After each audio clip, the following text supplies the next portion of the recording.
I know what you're thinking. Another video on infection control? But infection control saves lives, and it all starts with you. Did you know that in Canada, healthcare-associated infections affect more than 220,000 people every year and kill 8 to 12,000? In hand hygiene, a very simple action remains the primary means to reduce HCAIs and the spread of antimicrobial resistant organisms. Luckily, we have specific measures in place to promote and ensure proper infection control within our homes, and even more to save lives. The first measure is that annual hand hygiene education is included in the mandatory education provided for all staff, families, and volunteers and on orientation to the home. As well, the 4 moments of hand hygiene are posted throughout the home, and hand hygiene education is sent to families via newsletters, annual IC mailouts, signs, and one-on-one in-services from registered staff or the ICP. Educational opportunities also occur during Infection Control Week for staff, volunteers, residents, and families through poster boards, pamphlets, and activities. Another measure put in place are hand hygiene audits. Monthly hand hygiene audits are completed for staff, visitors, and residents in our home. Staff are audited on RHAs, visitors are audited upon sign into the home, and resident audits are done in the dining room at mealtime. Speaking about this, it is extremely important to outline specific details concerning audits. First, healthcare worker hand hygiene practices are audited to understand where areas for improvement lie and where more education is required. And furthermore, audits are being conducted throughout the year. Hands must be cleaned before applying gloves and after removing them.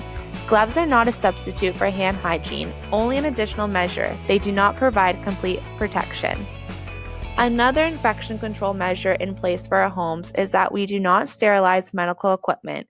We use single-use disposable equipment such as syringes, scalpels, and suture removal kits.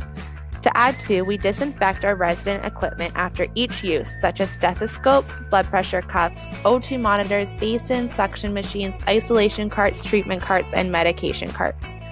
There are many ways our home tracks infection rates. On a daily basis, infection control and isolation notifications are sent to the infection control practitioner, the director of care, and the registered care coordinators to track infections and isolations in the home. Infections on the units are also identified through emails, phone calls, Gold Care, and daily reports.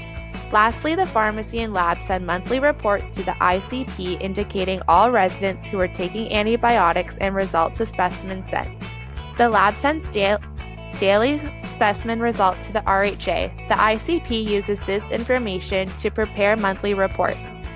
In relation to PPE, an isolation sign is posted on all isolation doors indicating what personal protective equipment to wear and in which order to put it on, called donning, and which order to safely remove, called doffing. As a matter of fact, all staff must perform a risk assessment when handling high-risk activities such as spill, specimen, sharps, and waste. Just to let you know, all infection control policies can be found on Policy Manager. However, if you need assistance, please ask your manager, supervisor, or coworker. IPAC education is provided through interactive education sessions during IPAC Week and World Hygiene Day, videos, campaigns during Flu Clinic Week, and department meetings. During every fall season, the influenza immunization program is rolled out for staff and residents, and to add to, influenza education, fact sheets, and in-services are offered as part of the program. In relation to residents, each are offered immunization against tetanus, diphtheria, pneumonia, influenza, and others.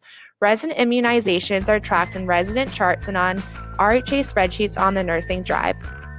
Lastly, in relation to cleaning and disinfection, we have guidelines that are posted on the RHAs for how and when cleaning must occur.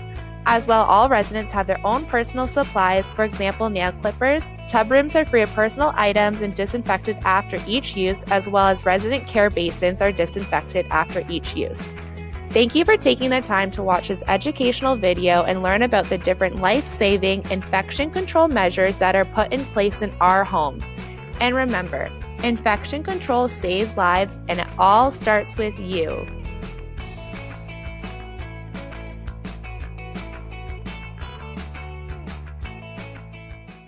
Created using Powtoon.